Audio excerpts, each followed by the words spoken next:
Pero bueno, igual es ahí, ¿eh? Antes que estoy en la pantalla de Bullies de Sanidad.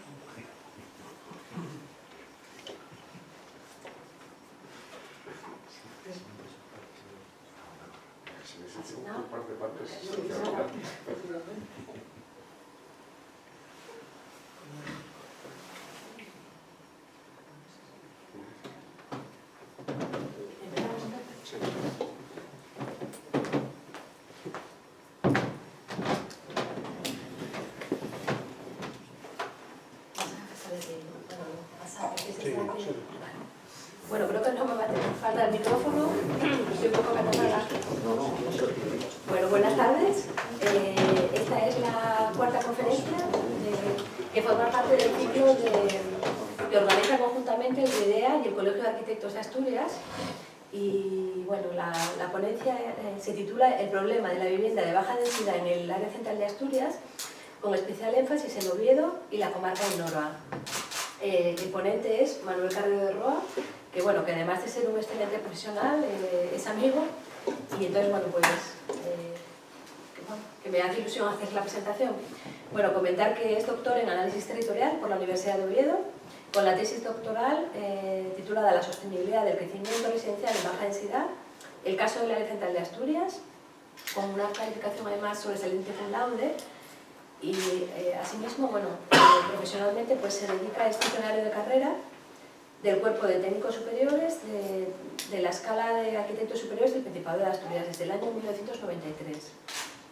Entre su actividad docente, bueno, pues por la vinculación con este tema que nos va a analizar, pues me gustaría destacar pues, que ha sido profesor del Máster en Gestión Urbanística y Ordenación Territorial de la Universidad de Oviedo, y también del Máster en Desarrollo Local, Excelencia Territorial y Bienestar Social de la Universidad de Oviedo. Bueno, ha colaborado en múltiples publicaciones y especialmente destacar el libro Fundamentos de Urbanismo, una perspectiva sostenible. Y nada, Manolo, sin más, te dejo. Muchas gracias. Buenas tardes. Muchas gracias, Ana, por esa presentación. Y muchas gracias al Real Instituto de Estudios Asturianos y al Colegio de Arquitectos por invitarme a participar en este ciclo de conferencias y por darme la oportunidad de compartir con ustedes bueno, pues algunas cuestiones que me vienen preocupando ya desde hace bastante tiempo relacionadas con el área metropolitana de Asturias y en concreto la cuestión de la difusión del crecimiento residencial y las vinculaciones, las implicaciones que esto tiene para el sistema metropolitano. Pedir disculpas porque ha habido un problema de formatos y van a ver los mapas y las imágenes deformadas en horizontal. Claro, eso es bastante preocupante cuando hablamos de territorio y utilizamos los mapas para expresarnos, pero bueno, como ustedes conocen perfectamente el territorio del que estamos hablando, pues espero que eso no sea un problema demasiado grave. Bueno, eso es un poco más o menos lo que yo pensaba exponer esta tarde. Espero que después de no sé cuánto tiempo disponemos, tenemos una hora, sí. Muy bien. Espero que en esa hora haya después ocasión y que esta presentación consiga suscitar en ustedes algunas cuestiones que podamos debatir después en un turno de participación. Me gustaría empezar introduciendo un poco la cuestión desde un punto de vista general, de descripción de cuál es el territorio en el que nos estamos refiriendo. Después, un tema que yo creo que es clave, y además de mucha actualidad, porque precisamente, como saben, en un proceso de elaboración de directrices subregionales para el área central, pues, ¿no? Mismo hoy en la Federación Asturiana de Concejos se estaba planteando la cuestión del ámbito de esa área metropolitana, cuáles son sus límites. Entonces me parece muy importante, tanto desde el punto de vista metodológico como también con los efectos que eso puede tener, ¿no? En el debate actual, presentar pues un proceso una metodología de delimitación que poco tiene que ver con lo que se está manejando ahora. Después me gustaría presentar algunos rasgos de cuáles son los factores que singularizan o que identifican este área central metropolitana respecto de otras áreas metropolitanas de la península ibérica, de nuestro entorno más próximo. Y luego entrar ya pues en lo que sería la discusión de cómo se están produciendo los fenómenos de ocupación del suelo para uso residencial en lo que no es ciudad consolidada, es decir, en lo que pueden ser las periferias urbanas, las zonas urbanas, en cualquiera de las acepciones que se manejan. Y por último, cuáles son las implicaciones que esos fenómenos que se están produciendo y que se pueden medir y que se pueden cuantificar, qué implicaciones están teniendo esto para la sostenibilidad de ese sistema urbano policéntrico, y apuntar al final pues unas posibles cuestiones clave desde mi punto de vista que se deberían abordar para que esta aglomeración urbana fuera más eficiente. Bien, claro, es tremendo, parece todo muy deformado, pero bueno, no importa. Esa sería una imagen satelital nocturna de cómo se ve ese pequeño país llamado Asturias desde el espacio en un programa americano de detección de satélite con usos de defensa, pero que nos da una imagen de cuál es la visión nocturna y cuáles son las dimensiones de ese fenómeno, y se dibujan pues perfectamente todos los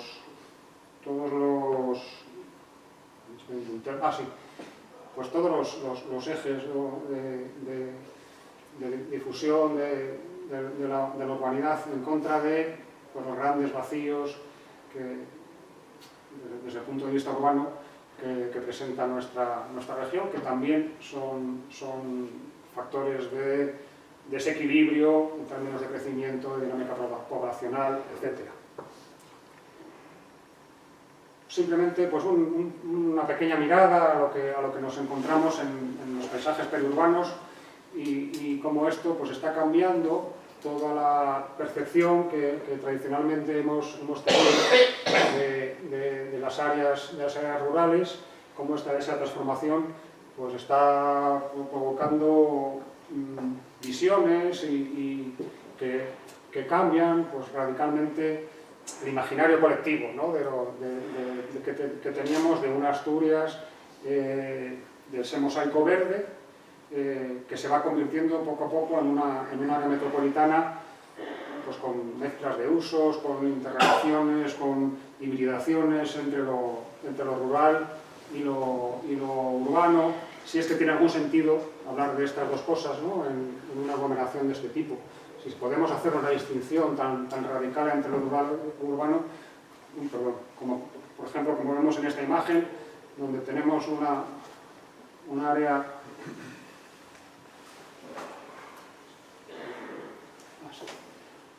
industrial consolidada, con problemas pues de saturación, de falta de equipamientos, zonas de dominante natural, de preexistencias, de asentamientos con una tipología absolutamente distinta de estas nuevas cosas que aparecen y que configuran, como decía, pues lo que podría ser un corredor ecológico y que funciona realmente pues como un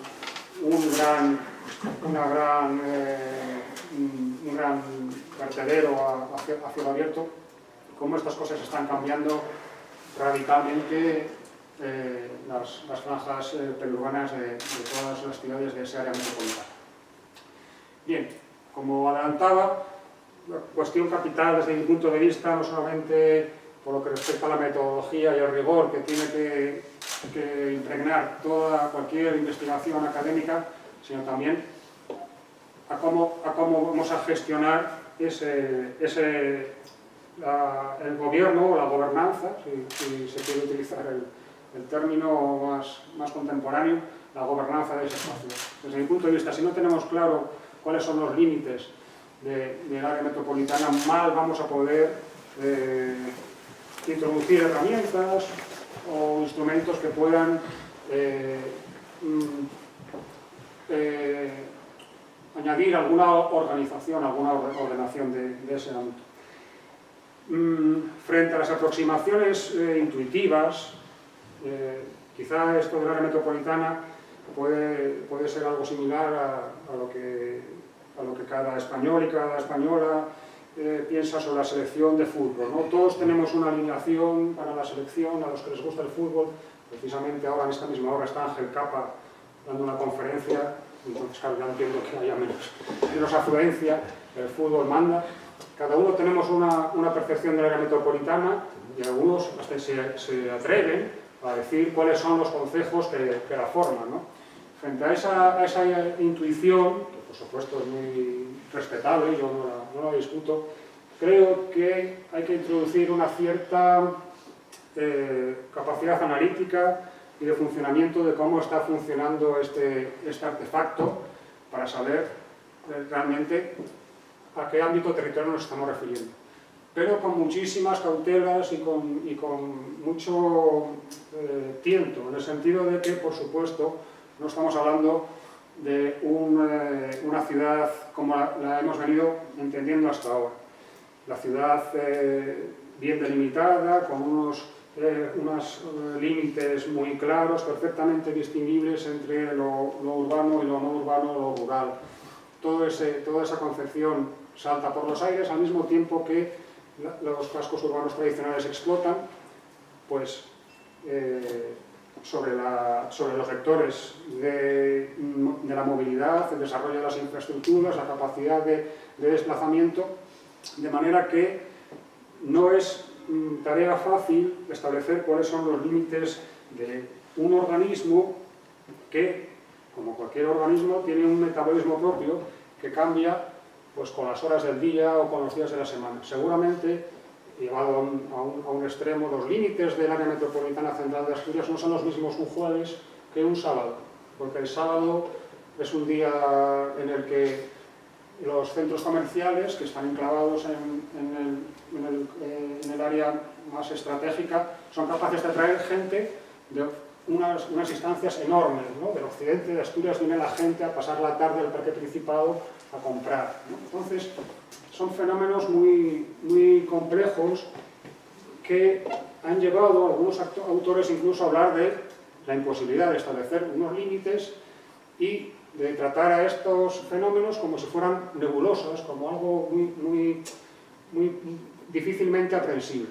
Pero aún así, asumiendo esa limitación, yo creo que hay que hacer un esfuerzo por introducir factores que nos permitan defender con algún rigor de qué es lo que estamos hablando, por qué una zona tiene, en esa zona se producen fenómenos metropolitanos y en otra no. ¿Hasta dónde llega el influjo de esas interacciones que se están produciendo y que definen lo metropolitano?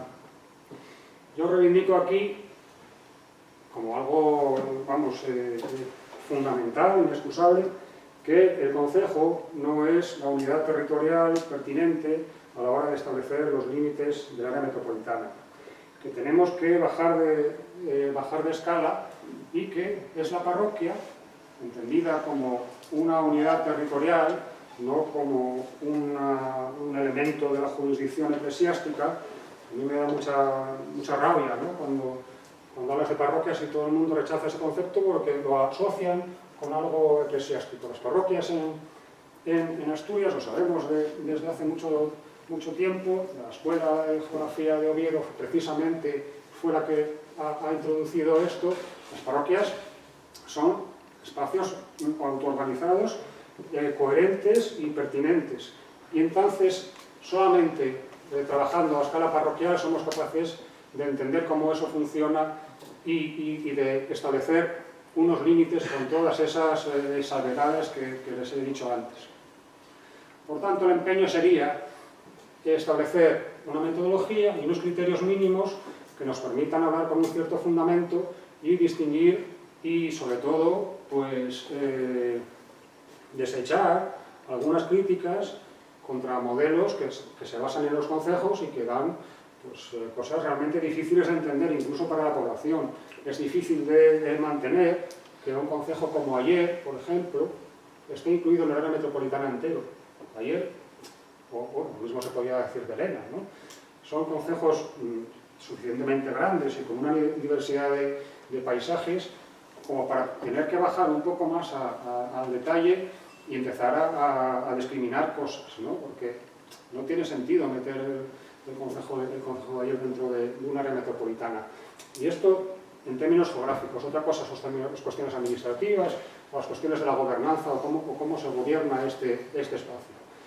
Bien, desde ese punto de vista, de lo que se trataría sería de establecer 4 criterios contrastados con la literatura científica que funcionan en otras áreas metropolitanas para decidir con una base coherente y que sea explicable a la población y que sea defendible. Y yo he propuesto esos 4. Por supuesto, la densidad de población, pero también la intensidad de ocupación. Una parroquia puede tener una gran densidad de población, pero la ocupación, es decir, la impronta de lo edificado, en este caso, del uso residencial sobre la superficie de esa parroquia, también nos da pistas de su mayor o menor metropolitanidad, si se puede emplear ese término. Otra cuestión importante que también está en otras metodologías americanas, italianas, es la distribución de la población ocupada por sectores, es decir, a qué se dedica esa parroquia, a qué se dedican su población activa, en concreto cuál es el papel que tiene el sector primario dentro de la estructura de la población activa. Y por último, un criterio clásico, que es muy fácilmente asimilable, por así decir, que es la movilidad obligada, es decir, los desplazamientos diarios entre los distintos centros de ocupación principales y cómo se están produciendo unos flujos que de alguna manera nos están informando hasta qué punto una determinada parroquia, en términos de porcentaje de la población activa que se desplaza diariamente a otra, nos informa también de cuál es su función dentro de ese organismo. Y por último, la cuestión crítica, ¿no? Si aceptamos esa metodología de esos 4 criterios, ¿dónde colocar los umbrales para decidir si una parroquia, esa entidad territorial pertinente, forma parte de esa aglomeración urbana o no? Mi respuesta en este asunto no es única, por supuesto. Seguramente en otras áreas metropolitanas se podría establecer simplemente un umbral y decir, si esta entidad territorial, este distrito, en el caso de las aglomeraciones urbanas norteamericanas, si esta entidad supera estos umbrales, está dentro y si no, está fuera. La realidad territorial del área central asturiana exige también ser un poco más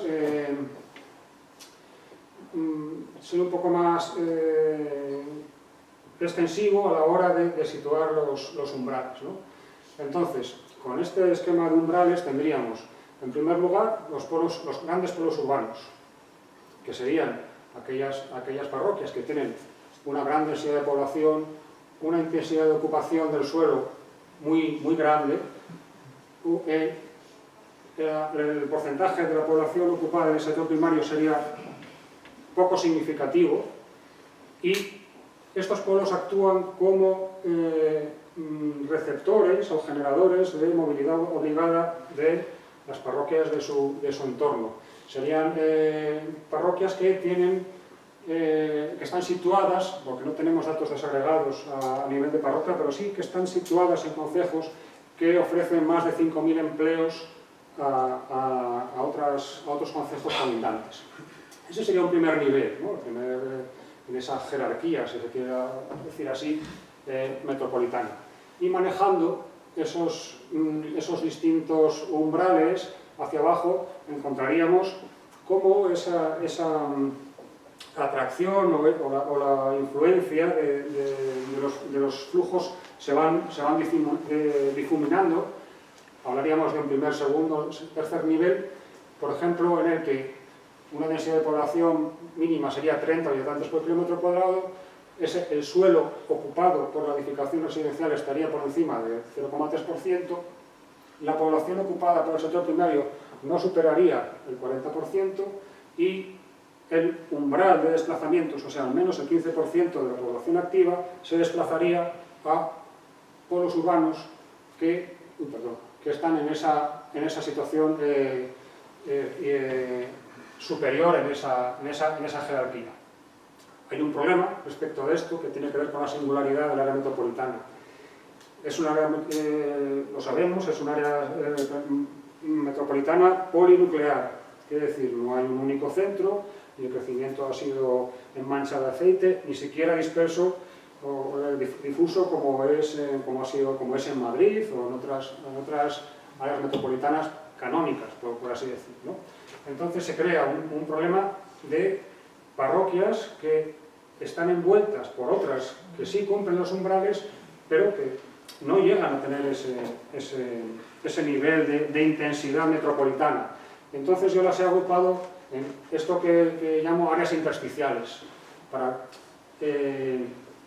solucionar esos vacíos que aparecen en ese continuo urbano, que serían parroquias con muy baja densidad de población, muy poca intensidad, con una población ocupada en el sector primario predominante y que no llegan a ese 15% que suele ser el umbral mínimo que marca la dependencia de un área respecto de otra. ¿Cuál es la imagen o cuál es el resultado de la aplicación de estos criterios? Es una cosa tan extraña como esta. A mí no me interesaba la forma, la redondez, ¿no?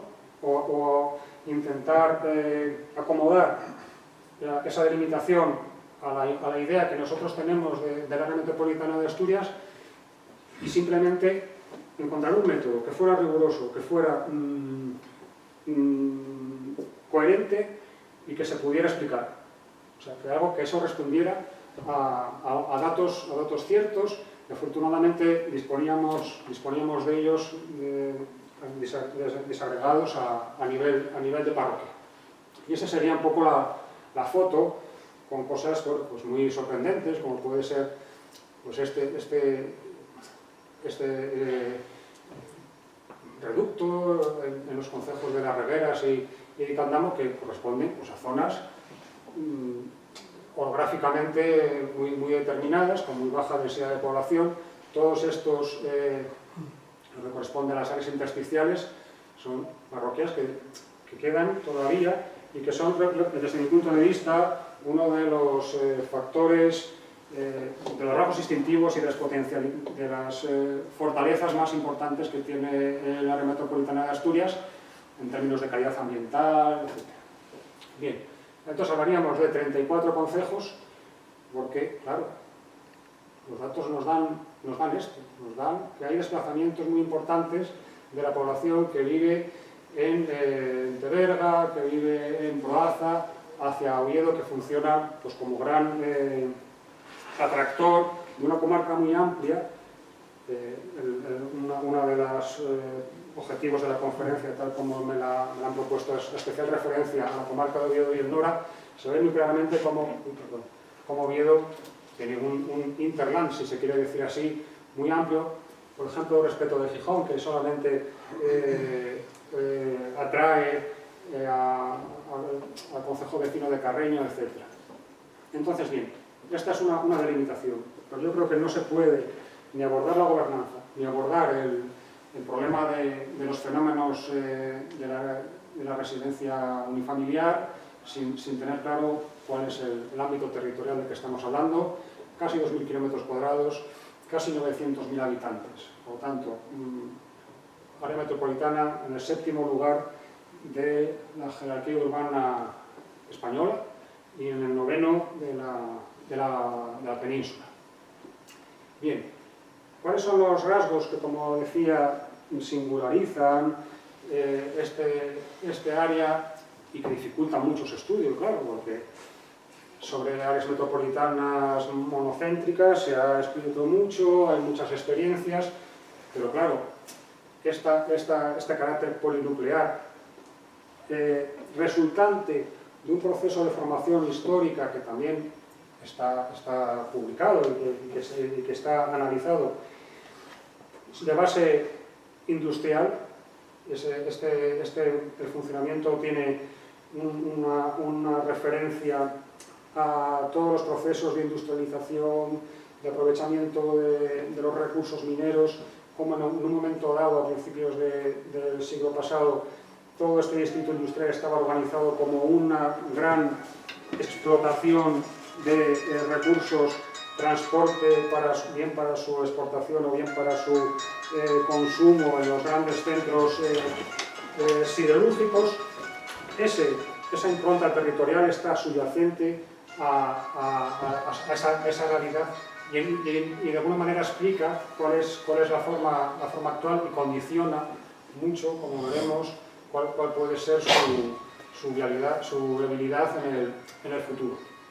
Pero, en términos de poblamiento, yo creo que realmente la singularidad de este ámbito radica en la existencia previa de un modelo de ocupación del territorio de base agraria, tradicional, organizada en torno a una célula muy elemental que ha ido ordenando todo el ámbito de Asturias, y también el área central, que es la casería, comunidad de explotación agraria mínima, o la agrupación de distintas caserías formando lo que llamamos ahora núcleos rurales, pero siempre se llamaron pueblos o aldeas.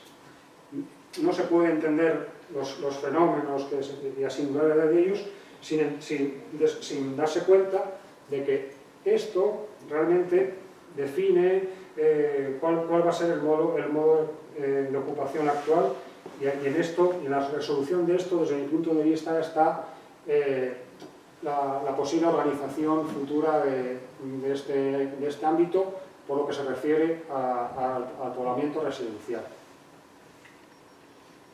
Bueno, esta imagen, sí, se ve. Esto es, claro, una representación de esas que les gusta hacer a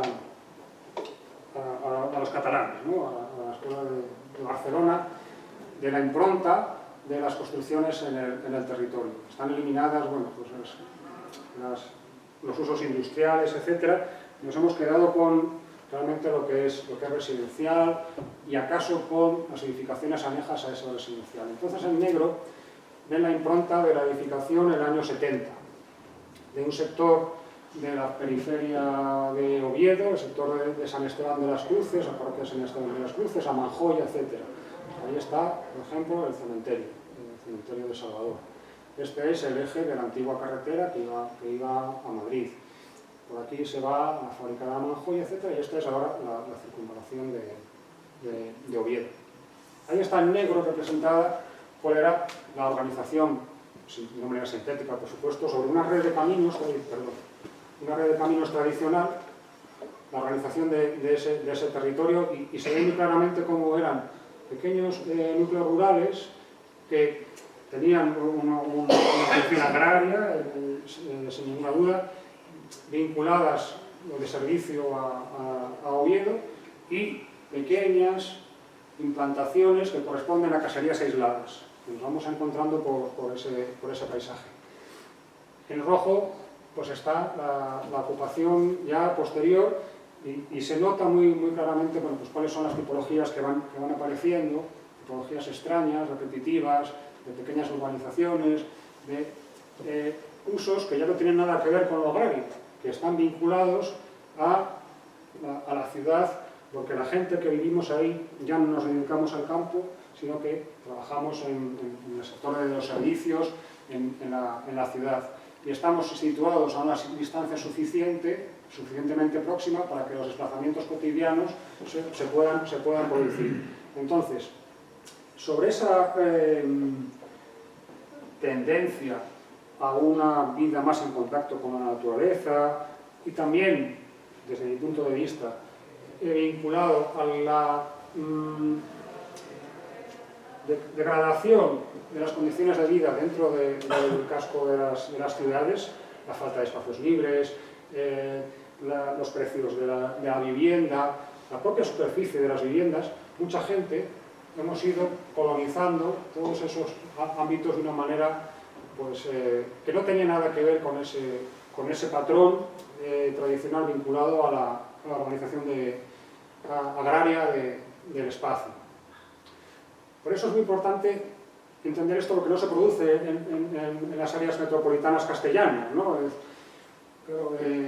Madrid no tiene este fenómeno. Madrid es un gran núcleo central con una serie de municipios que tienen de naturaleza compacta, bien delimitada, y aquí lo que tenemos es una constelación de núcleos dispersos, y no quiere decir difusos ni desordenados, dispersos, que tienen su propia lógica y que han estado funcionando con esa lógica hasta mediados del siglo pasado, cuando el sistema de organización agraria tradicional se viene abajo y empiezan a producirse fenómenos. Esta diapositiva es interesante desde mi punto de vista, porque ahí están dibujados todos los núcleos rurales delimitados dentro de los concejos de ese ámbito, y además están categorizados por su grado de conservación, entendida como el mantenimiento de sus características tradicionales, tipológicas, etc. Entonces vemos cómo ya, bueno, en rojo están los mejor conservados, ¿no? En ese sentido, los que, por así decir, mantienen todavía esas características, bueno, pues, más tradicionales, y que el planeamiento urbanístico pues, reconoce, y nuestra legislación urbanística reconoce como merecedoras de protección en la medida que representan pues son testimonios de una cultura o de un patrimonio para este país. Pero vemos como ahí hay zonas que ya están absolutamente transformadas, es decir, todo ese mundo de pueblos y de aldeas han ido transformándose de manera que son casi irreconocibles, en el sentido de que ni la población que vive allí se dedica a la agricultura, ni las tipologías edificatorias, las formas de ocupación del suelo tienen nada que ver con las tradicionales. Pero eso no quiere decir que la actividad agraria ha desaparecido. Y yo creo que eso también es una pauta para el futuro, ¿no? Incluso en había una imagen al principio donde se veía vacas pastando en un campo de fútbol, ¿no? Y justo al lado de las viviendas. Al lado de nuestra casa siempre hay vacas. Todavía se mantiene, bueno, con alfileres, con subvenciones, etcétera, todavía se mantiene una capacidad agraria. Y entonces esos terrenos, que fueron la huerta de las ciudades, son también una oportunidad para procesos de ordenación futuros. El mismo problema a la hora de analizar la singularidad de este ámbito, ver cómo funciona, que decíamos a la hora de delimitar, lo tenemos a la hora de ver qué es lo que está sucediendo ahí por dentro, ¿no? Claro.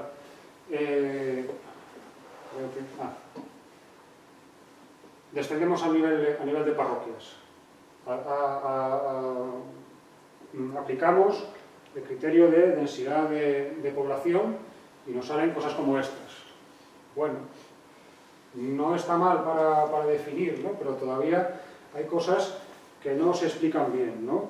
Porque, por ejemplo, esto que es la parroquia de Brado aparece con el núcleo ahí muy potente, que es lo que es la villa, y luego todo lo que sería parte de Solfoz aparece como un espacio poco densamente poblado, ¿no? Entonces surgió la necesidad de ir a un análisis mucho más fino, ¿no? Entonces, para ver cómo Grado no es solamente la villa, sino que también están pasando cosas en la vega, ¿no? en la vega de Grado, o cómo los procesos se están produciendo en el contorno de la comarca de Avilés, cómo se dibujan perfectamente cuáles son las infraestructuras, las vías de comunicación en el momento en que proporcionan accesibilidad, relación, para que esos flujos cotidianos se puedan producir. Y eso pues se hace como se hacía en los años 80, que se hacían unas cuadrículas y entonces se iban pintando las cuadrículas de colores, pero ahora gracias a las técnicas de la información, mediante herramientas SIG, pues podemos ir asignando a cada una de esas pequeñas cuadrículas que tienen 100 metros de lado, les podemos ir asignando atributos y nos van dando otros mapas que nos ayudan a entender mejor, desde mi punto de vista, qué fenómenos se están produciendo ahí y, bueno, luego aplicando otra serie de variables, pues estamos viendo cuáles son las dinámicas. Este es un análisis que introdujo en Galicia uno de mis mejores profesores, Juan Luis Dalda, y que yo creo que es fundamental, bueno, pues para saber un poco qué es lo que está pasando, dónde se producen las mayores concentraciones, cuáles son las zonas netamente urbanas, muy consolidadas, y en cambio, cuáles son esas zonas más difusas, que son precisamente en las que se está jugando, por así decir, el porvenir o el futuro de esta área metropolitana, como intentaré explicar un poco más adelante. Bien, hablamos de singularidad, hablamos de polinuclearidad y de un área metropolitana que ya no es el 8 asturiano, ya no hablamos de 8, sino que hablamos de un primer nivel que podríamos llamar centros metropolitanos, cada uno con su dinámica, no todos se comportan igual, de un nivel intermedio que podríamos denominar núcleos metropolitanos de primer nivel, pero que son fundamentales. Perdón, siempre me paso. Que son fundamentales, porque están dando el soporte y están siendo el sustento de un montón de fenómenos que están sucediendo, y con la particularidad, bueno, pues pueden ser villas tradicionales o pueden ser otra serie de núcleos urbanos que están teniendo éxito y que están creciendo y que incluso pueden llegar a desequilibrar o alterar esa concepción de los 80 del 8 asturiano. Y luego por debajo, pues toda una red, un sistema inferior de otros pequeños núcleos de segundo nivel que tienen una fuerte carga de población y que permiten componer una aglomeración urbana que tiene una dinámica que yo quisiera explicar en esta imagen, en donde está reflejada la variación de la población entre 1986 y el año 2009. El año 2009-2008, bueno, todos sabemos que ha sido un cambio, ¿no? en las tendencias, etc. Entonces parece una fecha pertinente para ver qué es lo que ha ocurrido ahí. Y se ve claramente cómo se dibujan las áreas más dinámicas, las áreas que están recibiendo población, están en el entorno de Oviedo-Gijón. Curiosamente, algo que da uno que pensar, ¿no? Oviedo no tiene un límite por el norte, el Monte Naranco, la Sierra de Naranco, parece que no es algo cuya protección esté consolidada, y siempre hay esa tentación, ¿no?, de ir subiendo ladera arriba e ir colonizando, y se ve muy claramente, ¿no?, en estos análisis.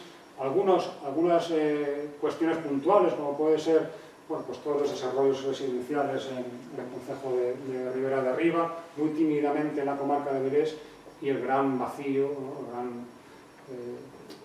que ni las políticas de reconversión ni de recuperación son capaces de contener. Claro, uno se pregunta qué habría pasado si no hubiera habido todas esas inversiones, pero desde luego el declive demográfico de las comarcas mineras es evidente. Seguimos bajando a la escala micro.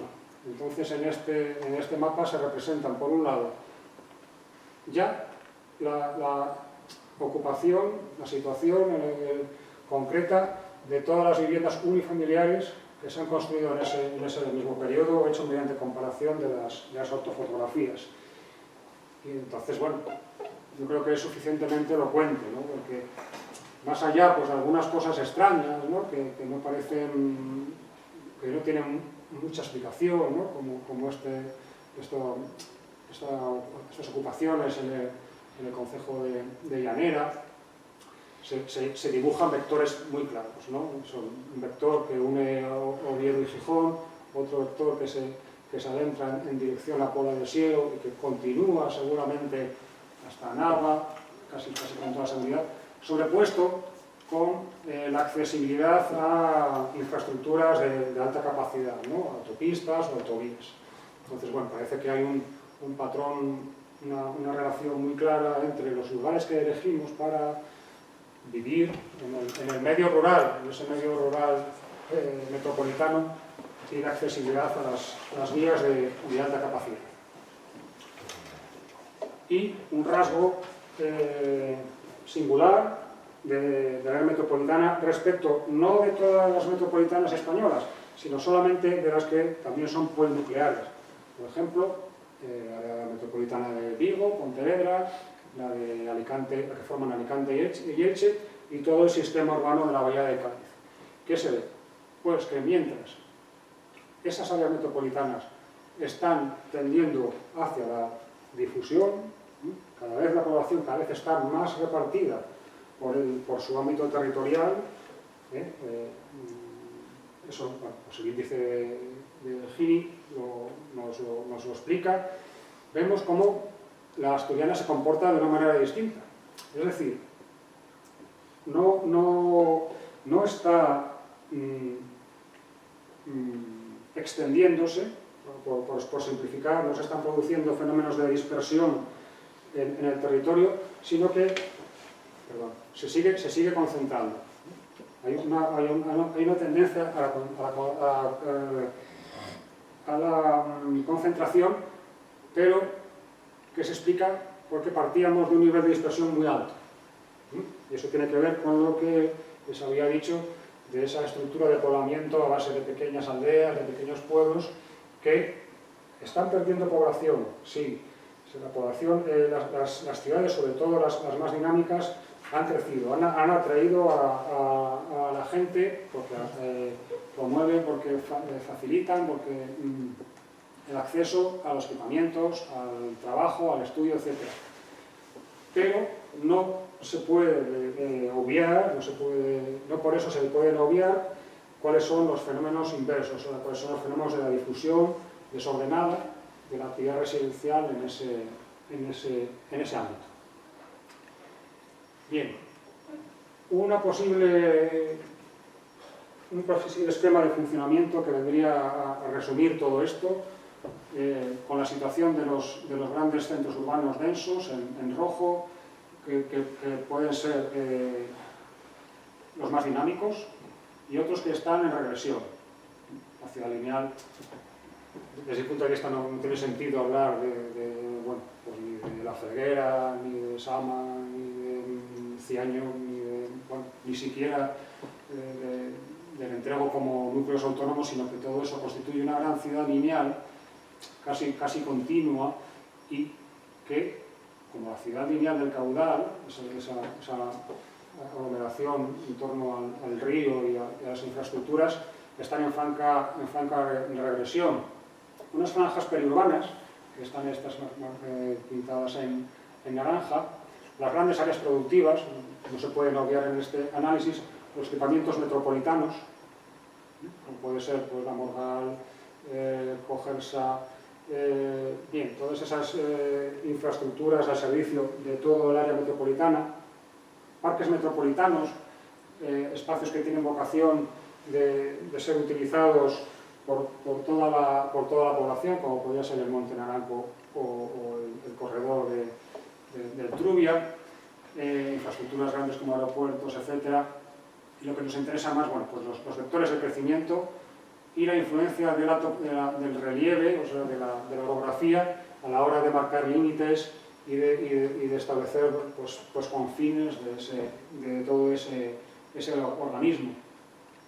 Ya si se quiere, bueno, pues una interpretación ya demasiado, a lo mejor demasiado abstracta de cómo está funcionando esto, del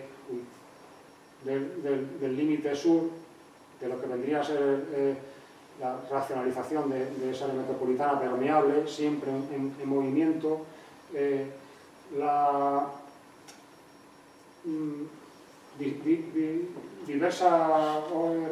relieve que marca una zona muy montañosa al sur y que se va progresivamente suavizando hacia el norte, la presencia del litoral siempre como atractor de población y de actividad, y el sistema de grandes ciudades con sus zonas de expansión y de crecimiento. Bien, eso por lo que se refiere a las singularidades. Voy fatal de tiempo, perdón. Bien, ¿qué formas está adoptando toda esa demanda de uso residencial fuera de los cascos urbanos? Como ya hemos dicho, en primer lugar, los núcleos rurales. Permanencia, transformación, soporte de una gran demanda de uso residencial, que ya no tiene que ver con la actividad agraria.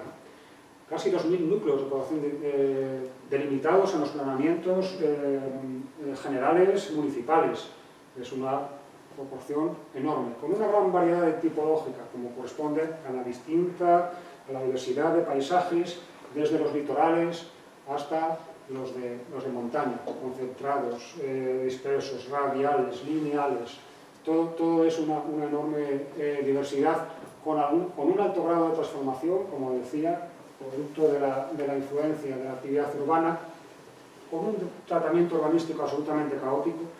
No hay unos criterios homogéneos para realidades territoriales idénticas. Cada planeamiento urbanístico ha generado sus propias formas, entonces en algunos concejos están delimitados con una generosidad enorme, en otros son más restrictivos. No hay yo no digo que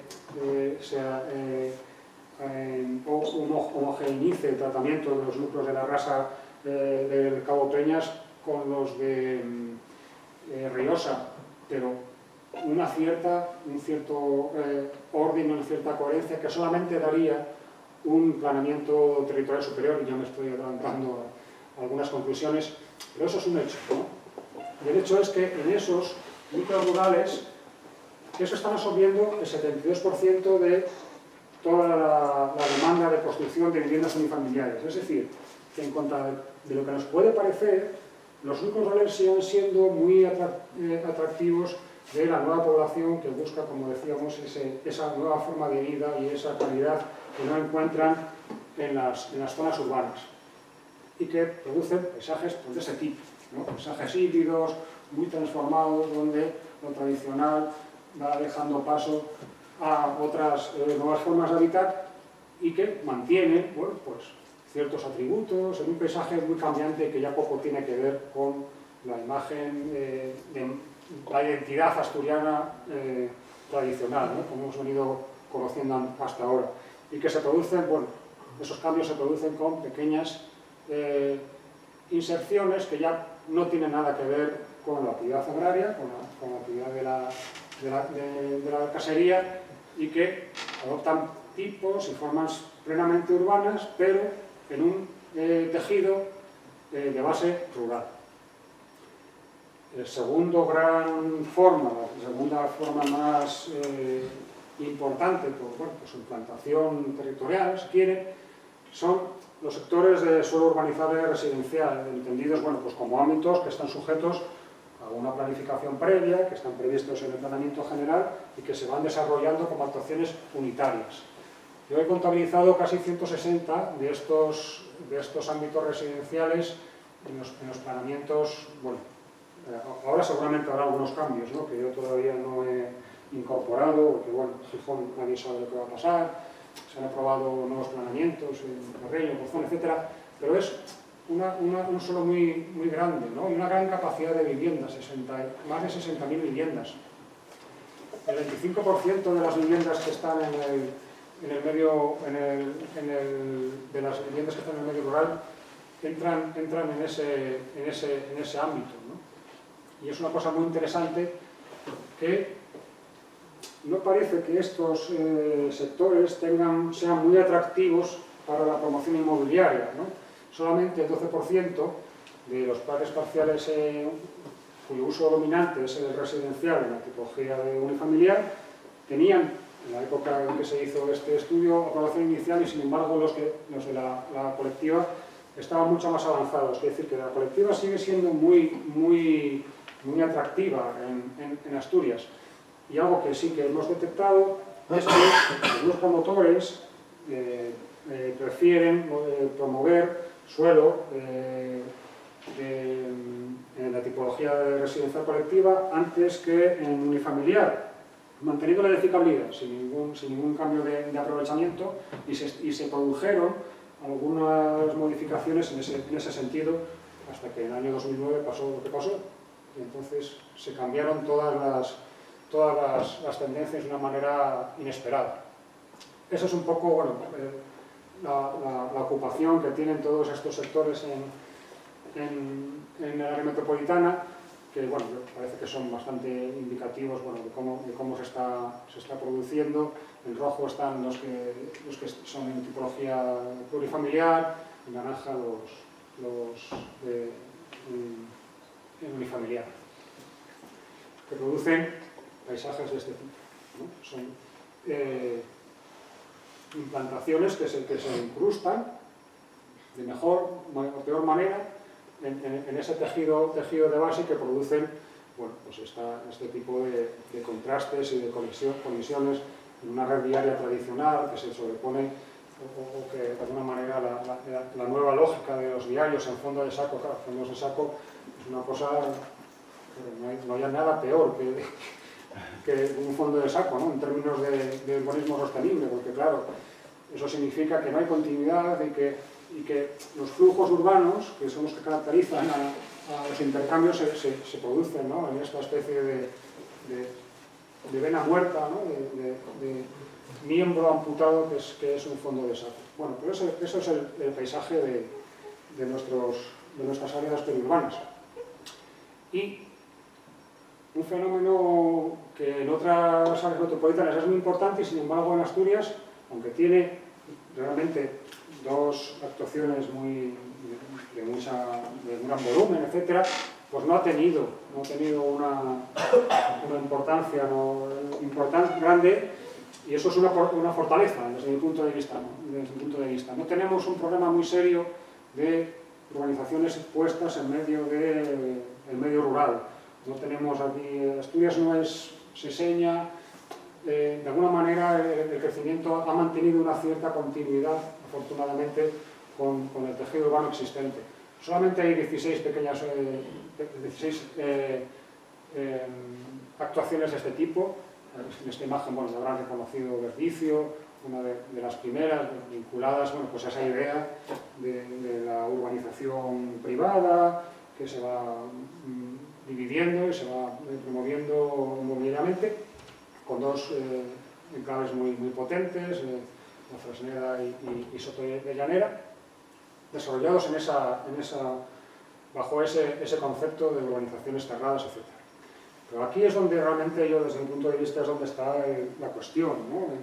En todo ese crecimiento difuso que se ha ido produciendo en las franjas periurbanas, sin ningún soporte de planeamiento, utilizando pues esa figura que yo creo que el paso del tiempo, no sé qué pensarán ustedes, yo creo que se ha revelado perversa, de los suelos genéricos, de los suelos de interés con capacidad edificatoria fuera de los usos agrarios tradicionales.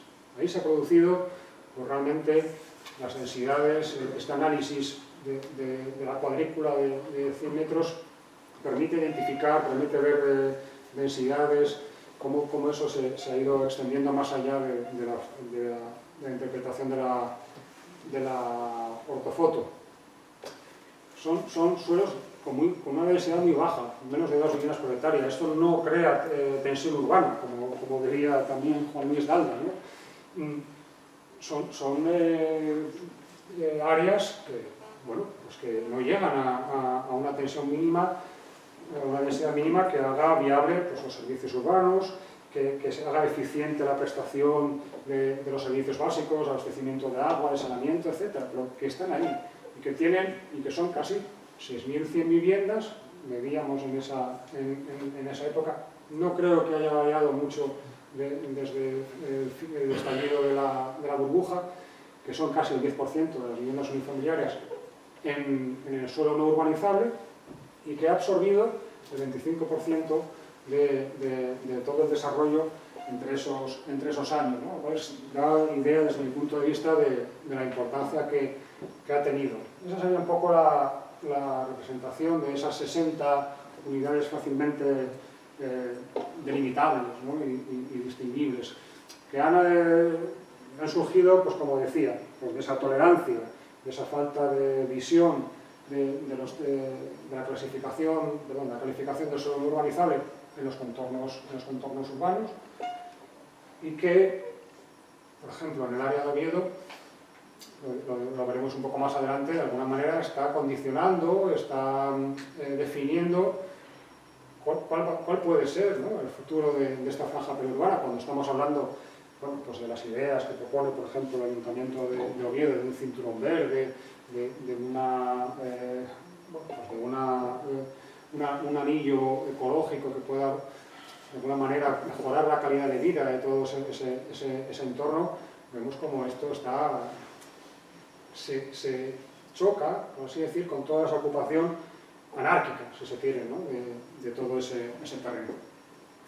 Con un instrumento, desde mi punto de vista, aún más perverso, si cabe, que es el de las parcelaciones en el suelo no urbanizable, ¿no?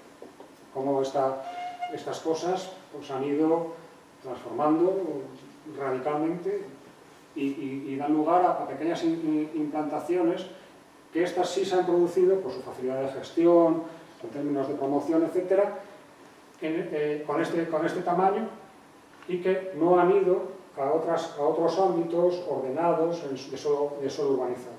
Yo creo que eso es un drama, en el sentido de que resultan implantaciones, formas de ocupación absolutamente ajenas, ¿no?, que han desvirtuado, ¿no?, siguen desvirtuándola, porque esto se sigue produciendo así. Lo único que a veces casi ni siquiera se exige, ¿no?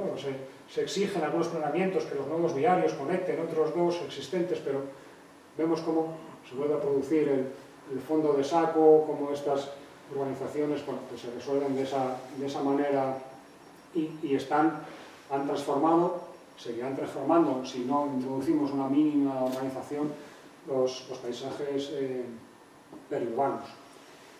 Un plano de conjunto, así de síntesis, de esas formas que hemos dicho. Bueno, rápidamente, ¿qué significa estos fenómenos con esta intensidad que hemos explicado, etcétera? ¿Cuáles son sus explicaciones para la sostenibilidad? Palabra, por supuesto, que es casi un cliché, ¿no?, que está desvirtuada, pero que yo creo que su contenido sigue siendo vigente, ¿no?, que debemos resistirnos, ¿no?, a esa apropiación por parte de las empresas y esa prostitución de la sostenibilidad. Estos procesos tienen consecuencias para la sostenibilidad de ese territorio. La primera, el consumo de suelo. El suelo en Asturias es un bien escaso y no regenerable, o sea, lo que tú urbanizas no se puede volver a su estado inicial. Es un bien escaso y no renovable.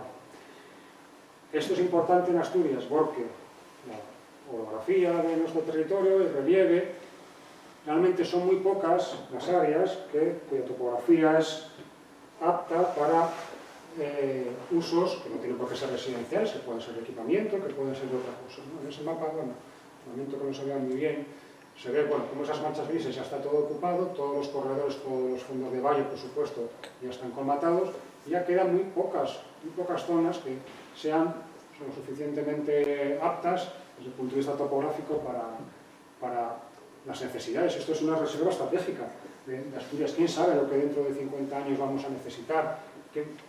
Con la tremenda variabilidad, ¿no? la incertidumbre de los procesos, pues no, esto se sigue urbanizando, ¿no? Las vegas de los ríos, sin ningún pudor, ¿no? Otra afección muy importante es la banalización del paisaje. Ese paisaje ordenado, que tenía pues unas reglas y que ese orden precisamente lo hacía algo, bueno, pues, positivo, agradable para nuestra calidad de vida, etc., pues está banalizando, porque la traslación de los usos urbanos, de las tipologías, incluso de las técnicas, yo creo que no hay nada más perjudicial, nada ha hecho más daño al país, al paisaje asturiano, que las escolleras. Las escolleras, o sea, es la herramienta para convertir lo inclinado en horizontal, y eso, claro, produce cosas tremendas, ¿no? Que desde mi punto de vista pues han roto esa coherencia que tenía ese paisaje, que también es una reserva pues, para la calidad de vida, para la recreación, etc., y la han ido, bueno, pues degradando, pues no solamente con los tendidos eléctricos, que son omnipresentes en nuestros paisajes, sino también con esas pequeñas implantaciones, con las plantaciones de parcelas, de los cierres, etc., ese grano menudo, pero que desde mi punto de vista está descomponiendo ese territorio. Ineficiencia de los servicios públicos. Con esas densidades tan bajas, de menos de 2 viviendas por hectárea, no hay posibilidad ninguna de ningún tipo de transporte público, ni siquiera con los criterios más generosos de eficiencia social, no se puede, y eso significa grandes inversiones en saneamiento, grandes inversiones en abastecimiento de agua, en energía eléctrica. Fue paradigmático el hecho de que el Ayuntamiento de Oviedo tuvo que, cuando llegaron los recortes, tuvieron que apagar las farolas del medio rural, porque había farolas por todos los caminos y que no iluminaban prácticamente nada, ¿no? Todo eso. Y empieza a haber estudios ya del impacto económico sobre las haciendas locales de este modelo difuso, que es, yo creo, una de las afecciones más importantes. Segregación social. No todo el mundo puede permitirse el lujo de irse a vivir al campo. Se está produciendo, bueno, pues ya no hay ese contacto, en estas zonas no hay el contacto entre vecinos que caracterizaba la vida en los barrios, y este fenómeno, bueno, pues lo podemos llevar hasta el extremo de las urbanizaciones cerradas, ¿no? Las urbanizaciones que están limitadas con una cerca, y que hay un control de acceso, y que solamente quienes viven ahí, o sus amigos, es decir, sus iguales, son permitidos a entrar en esas zonas. Eso es un riesgo, vamos, un hecho ya de desintegración de esa cohesión social, la dependencia del vehículo privado por demás. Si el transporte público no es competitivo, esto produce, bueno, pues que tengamos 1, 2, 3 coches para cada familia para poder atender los desplazamientos diarios de zonas que no tienen servicios, que no tienen tiendas, y que donde el transporte escolar pues también tiene muchas dificultades. Por supuesto, el abandono de las actividades agrarias por una cuestión simplemente de rentabilidad, de plusvalía de unos terrenos que por su rendimiento agrario no tenían tenían el valor que tenían, pero que eso se ha sustituido por un valor inmobiliario enorme que ha significado pues, enormes plusvalías para sus propietarios, sin cumplir ningún deber ni de urbanización, ni de cesión, etcétera, porque luego ya viene el ayuntamiento a meter el saneamiento, a meter el agua, el alumbrado, etcétera. Y por último, la hipoteca, el condicionamiento grave de cualquier operación de planeamiento conjunto o de ordenación territorial que resulta imposible, porque estas áreas así desordenadas, si se quiere decir, pues ya no cabe, ¿no? Pensar, bueno, pues en un parque metropolitano, en un equipamiento a nivel regional, etcétera, ya están perdidas para esa batalla, ¿no? Y por supuesto, la desaparición, el borrado de cualquier vestigio del patrimonio viario, edificado, tradicional, que yo desde mi punto de vista es un valor, ¿no? que se podría aprovechar para el futuro. ¿Qué cuestiones clave, muy rápidamente, que voy muy mal de tiempo, qué cuestiones clave abordar desde cualquier figura, desde esa inevitable gobernanza conjunta, que parece que hay una ventana de oportunidad para conseguirla, desde mi punto de vista, por lo que se refiere al poblamiento, la contención de ese crecimiento difuso, desordenado, la regeneración de las zonas urbanas consolidadas, con grandes operaciones, con visión de futuro, ambiciosas, para intentar recuperar o mejorar la calidad de vida y competir con toda esta otra oferta, pero dentro de los cascos urbanos, con provisión de nuevos equipamientos, de espacios libres, de renovación de tejidos urbanos obsoletos, y pienso en los barrios vulnerables, las barreras urbanísticas que todavía hoy persisten en las grandes ciudades asturianas, y la cuestión de los núcleos rurales. Es decir, esto de los núcleos rurales, si nos lo tomamos en serio, bueno, pues bien, pero si no lo tomamos en serio, entonces ese proceso de desvirtuación de los núcleos rurales a otras cosas, aprovechando pues la maximización, la apropiación de las plusvalías generadas por la venta o la promoción de parcelas dentro de un núcleo rural sin ninguna obligación, ningún deber de urbanización, etcétera, si no somos capaces de invertir esa dinámica, los núcleos rurales se desvirtuarán, lo que había sido el soporte de una actividad tradicional, pues se va a convertir pues, en una especie de barriadas que yo establezco algún paralelismo con lo que sucede, por ejemplo, en Madrid o en Barcelona. En Barcelona ya están pensando en qué van a hacer con todas estas urbanizaciones de viviendas unifamiliares, que es así, se han hecho de acuerdo con un plan, pero no tienen servicio, no dependen del coche y realmente se les están degradando porque el ayuntamiento no es capaz de dar servicios urbanísticos. Yo creo que uno de los retos de Asturias, de la área metropolitana, a corto plazo, si no somos capaces de establecer una política de rehabilitación de los núcleos rurales, de primar la rehabilitación de los edificios antes de la construcción de nuevas viviendas, etc., vamos a tener un problema muy importante cuando toda esa población demande equipamientos, servicios y no tengamos recursos para poder atenderlos. Bueno, siento verme pasado de tiempo. No sé si queréis...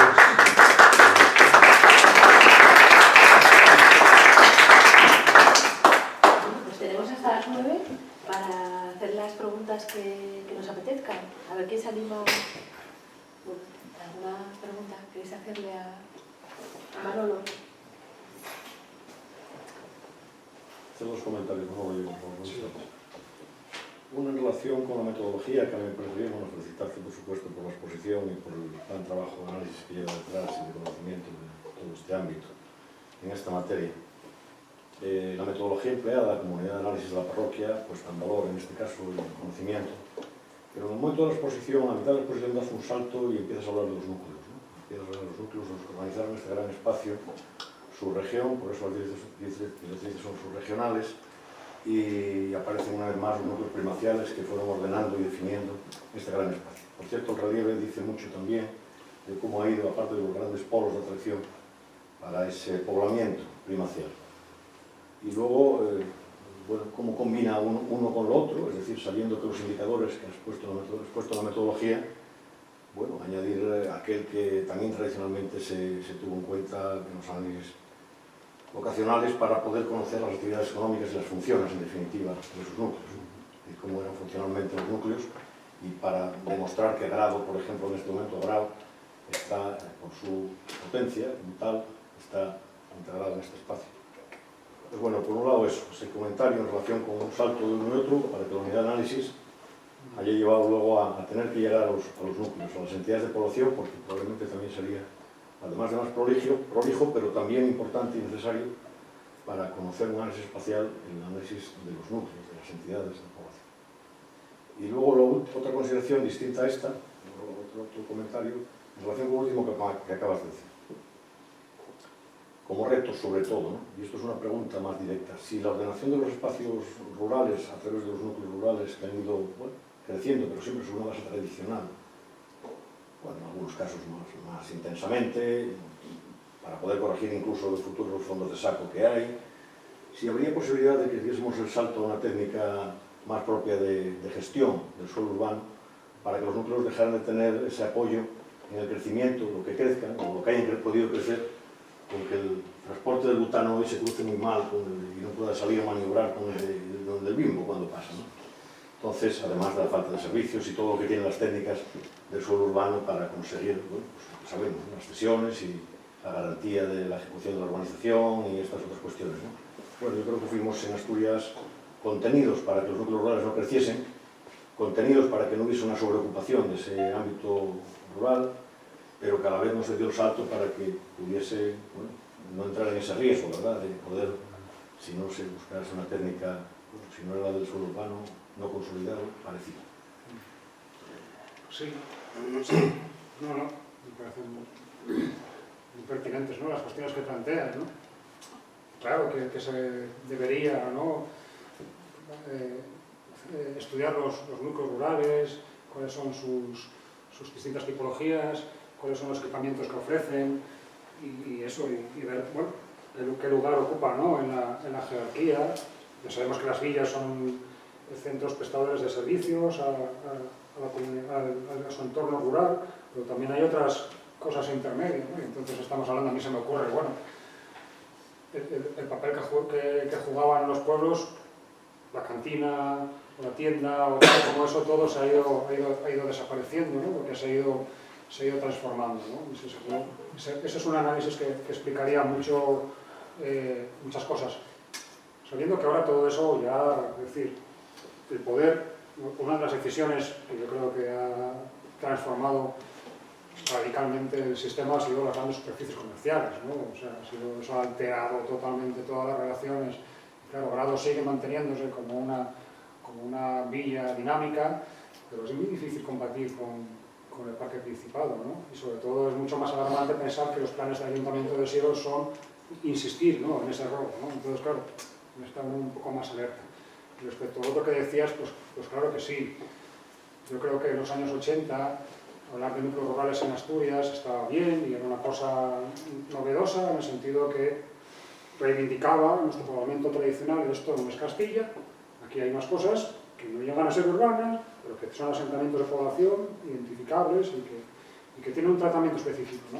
Pero es inevitable ahora dar el paso siguiente. No podemos ser el café para todos, o sea, hay núcleos que están tan desnaturalizados y que están tan próximos a las zonas urbanas que, efectivamente, si no es con una clase de suelo específica, tendremos que aplicar de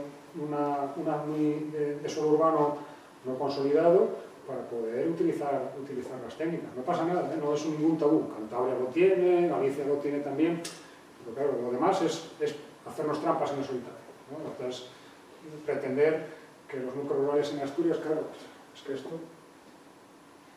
es un núcleo rural tradicional. Es que esto no... No, y sobre todo, perdón, no sé si acabaste de nuevo, pero sí. Sobre todo porque las expectativas de algunos de estos núcleos, en la red central, pues, que su crecimiento se preveía que pudiera crecer, de hecho ha crecido sin ese soporte, y lo que estamos analizando ahora tuvieran un riesgo de quebrarse en ese buen equilibrio para el futuro, ¿verdad? Pero es verdad que también, y fenómenos sociales hubo en contra, sociales, quiero decir, de contestación social, para que dieran el salto urbano. Yo viví unos planeamientos, tú conoces este caso, Gijón es otro exponente en el ámbito de la área central, como un núcleo no quería que se dejase de ser rural porque se acuñó un lema que tendría que ser edificable pero no urbanizable, o urbanizable, ¿no? Entonces, que se puede edificar en lo mío y que sin tener ninguna otra cuestión y que yo pueda hacer, pero que no haya otras contraprestaciones, ¿no?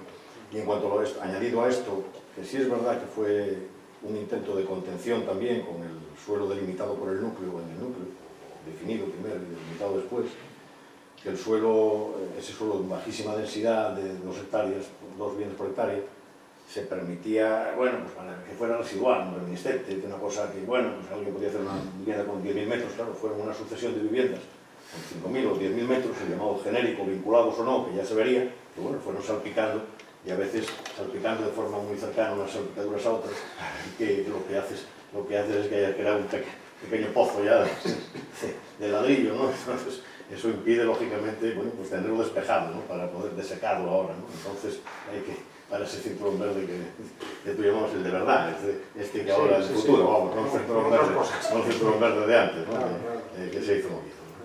Entonces, bueno, esta es un poco la idea. Gracias. No, gracias a ti. ¿Qué más cosas quieres plantear? Sí. Sí, buenas tardes. Dentro de la comarca del Nora,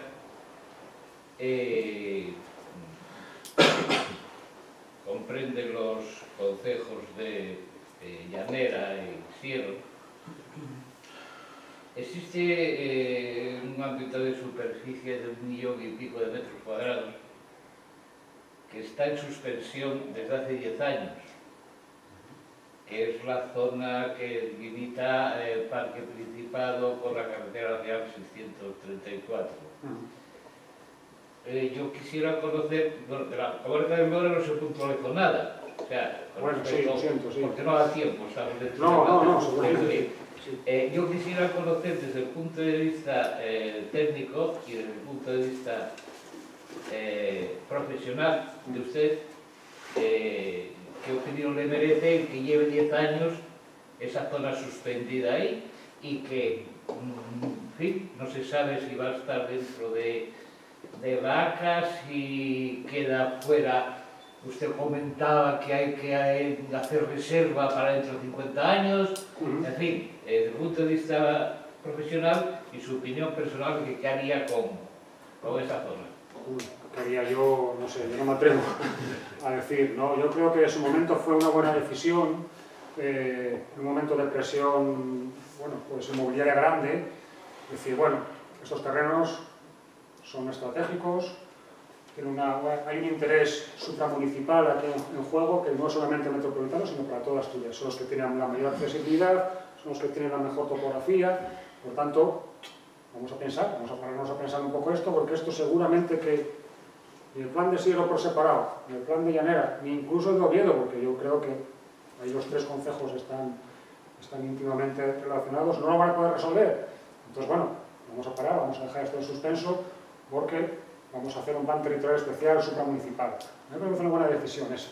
Claro, lo que no entiendo tanto es que, como usted dice, había transcurrido tanto tiempo desde que se toma esa decisión hasta que se ordenan esos terrenos. ¿Por qué? Porque, por un lado, las expectativas de los propietarios, que también son respetables y que hay que tener en cuenta, están congeladas, ¿no? Y algo que a mí me interesa más desde el punto de vista de interés general es que esa zona, ahí es donde se juega el futuro del área metropolitana. De lo que sea eso, de lo que hagamos con eso, va a depender en gran medida, bueno, pues si vamos a tener ¿a qué nos vamos a dedicar? O sea, el área del centro de Asturias, ¿qué quiere ser? Quiere ser una economía avanzada, del cuarto sector, muy rica en información y conocimiento, o queremos seguir urbanizando polígonos industriales para colocar empresas de poco valor añadido. Esa es una pregunta. ¿Queremos reproducir el modelo comercial y que la gente, en vez de venir desde León a Ikea, vengan también desde Palencia? Eso es otra opción. Por eso digo, yo no me atrevo, yo tengo mi propia visión, ¿no? Pero yo creo que eso es una cuestión urgente y decisiva. Y que en ese triángulo, Oviedo, Lugo, si quiere, Posada y Pola de Siero, ahí están todas las tensiones y es urgente atacar, ¿no? esa cuestión, sin ninguna duda. Parece ser que se encuentra entre nosotros el director general de urbanismo, señor Pertierra, y para romper un poco el debate que había entre ustedes, yo ya tuve, o en otra ocasión pedí en público, en otro acto aquí, su opinión con respecto a esto, a lo mejor no viene a caso y no considera oportuno el dar su opinión, pero creo que nos quedaríamos más informados todos si conocemos esa circunstancia. No, sí, buenas tardes. Buenas tardes. Si mi respuesta tiene que ser inmediata, es decir, que se va a descongelar mañana, no sería ni posible ni sin los procesos de descongelación. Quiero decir que los lapsos de tiempo, porque la descongelación de una cosa muy congelada lleva más tiempo. Los procesos de una reserva estratégica de suelo, sea la que sea, y esta yo la desconozco cuáles son los orígenes, pero probablemente nos podemos remontar hasta cuando se iba a hacer el aeropuerto en Asturias, en los años 60, porque estamos hablando de un ámbito donde, lógicamente, la primera elección del estudio de alternativas, que de aquella era menos llamado así, pero que existía, posteriormente, bueno, lo que había sido una gran reserva, un gran vacío de espacio. Después, más tarde, fue intento de que se pudiera hacer una zona de actividades logísticas, que luego se decidió y se localizó en otro punto de Asturias, o en la zona del entorno del Gijón, del puerto de Gijón, entre Gijón y Avilés, San Andrés de los Tacones. Entonces, como dice el ponente, hay una previsión de que eso haya de tratarse en un planeamiento de carácter global. Hubo un intento del plan territorial que agrupaba a otros ámbitos, y acaso este como corazón de ese gran espacio, y que por sí mismos, o por separado, ni el plan de Llanera ni el de Siero en sus revisiones tuvieron que tratar o pudieron tratar, porque se les dijo en ese momento que se hiciese o que se esperase algo en conjunto, en común. A partir de ahí hay un proceso que también de crisis económica creo que dificulta cualquier acción, lo que ha habido desde estos últimos años, ¿verdad? Hablo del último periodo, por ir de más antiguo a más reciente. Entonces creo que ahora, en donde se está en un proceso desde un punto de vista urbanístico, pero desde la ordenación del territorio, también de la dirección general, en el que se está en un trámite de elaboración de directrices regionales de ordenación del territorio para Asturias, de revisión, en un trámite de directrices subregionales del ámbito central, del área central, en donde este es un espacio como tal de importancia. Pues yo creo que es el momento, yo no sé si en la fase de avance, pero no me suena que haya habido ninguna propuesta, salvo que se diga, usted déjeme hacer ahí algo, que también puede ser, y algo puede ser desde el punto de vista individual, o no me tenga más tiempo congelado, ¿verdad? Y entonces creo que en la elaboración de estas directrices, acaso con un plan de desarrollo territorial, pueda tratarse ese gran espacio, porque lo que sí creo, lo mismo para otros que están diciendo que se desclasifiquen otras áreas de ahí también de mayor tamaño o de importante tamaño, véase la Zali, pues también se está considerando que la reserva estratégica de un suelo de estas proporciones es en principio bueno y bueno para el futuro, para preservar como tal, porque si no estaríamos también salpicando de pequeños usos un gran ámbito como es este caso. Otra cosa es que analizado más de cerca, y por último termino, se pueda precisar mejor esta delimitación y probablemente lo que se hizo antes a trazo grueso o a brocha gruesa pues pueda contornearse mejor y hacer una precisión de mejor definición y de mayor detalle. Entonces, si esto se hace, pues creo que es el momento de hacerlo, ni un día porque por la mañana alguien se desayune con esto, sino que en un proceso como el que se está, sería un buen momento para que las directrices del área central pudiesen tratar esto, ¿verdad? Y creo que por ahí un poco la respuesta, que no sé si en otra ocasión se la llega a dar, pero creo que hablamos un poco también usted y yo de esto, ¿verdad? Bueno, no recuerdo. Sí, bueno, me suena que... Doy por entendido que la modificación que tuvo vencimiento en noviembre, la modificación del Pejón de Siero, que hace petición el Ayuntamiento a liberar zona ahí porque ya hay movimientos de compras, etcétera, etcétera, que se va a seguir, que no se va a atender, que se va a seguir esperando al plan general y a las nuevas directrices. Yo no le puedo... Es que no lo puedo pronunciar, por supuesto, pero... No le puedo decir lo que puede ser, pero sí va implícito lo que dije en relación con no tratarlo por separado, pienso, desde un punto de vista de un ayuntamiento y de otro, ¿verdad? El que haya una relación o coordinación de la acción que tiene un ayuntamiento, digo, por si uno es el que lo solicita y otro no. Lo que sí hay es una declaración de reserva de suelo, además, que eso no lo dije, o de en algún ámbito parcial de esto. Eso es BOVES, no hay... No, además, no, BOVES tiene desarrollo, pero creo que además, para aquella zalia o aquella zal que se hizo, creo que se llegó a hacer una reserva regional de suelo que tiene un tiempo, no lo recordará seguramente, que creo que la tiene, declarada y delimitada, una parte de ese ámbito. O sea, no todo el ámbito, pero en ella, que eso no lo dije, pero creo que también El hecho es que en la modificación entiendo que no se va a atender esa petición, independientemente de que haya alegaciones con suficiente documentación probatoria contra ellos. Por eso le comento. No, yo eso ya no le puedo decir, tampoco me corresponde. Es puntual, por supuesto, y claro, llegar primero a los técnicos antes de llegar a... Evidentemente. Y además es un trámite, como dice, que está en el ayuntamiento, porque Siero revisa ahora su plan general de inicio, ¿verdad? Sí, pero hizo modificación. En el inicio del tramo. Lo lógico es que hiciese las dos cosas. Hace modificación y ahora hace revisión. Y la modificación está pendiente de aprobar por la cuota. Pues muchas gracias. Nada de usted. ¿Qué más cosas queréis comentar? Yo creo que sí. Bueno, y ya es un poco tarde, quizá ya vamos a dar por concluida la... Muy bien, muchas gracias a todos por vuestra atención.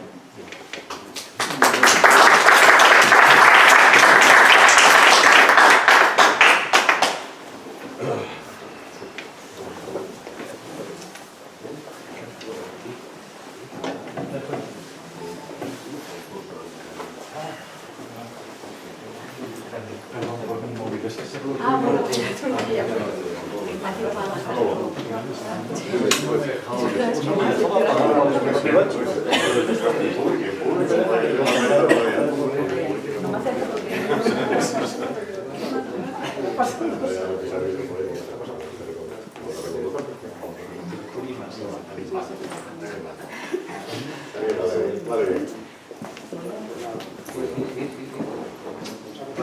Cuídate. Estamos en la de cuidado. Y luego...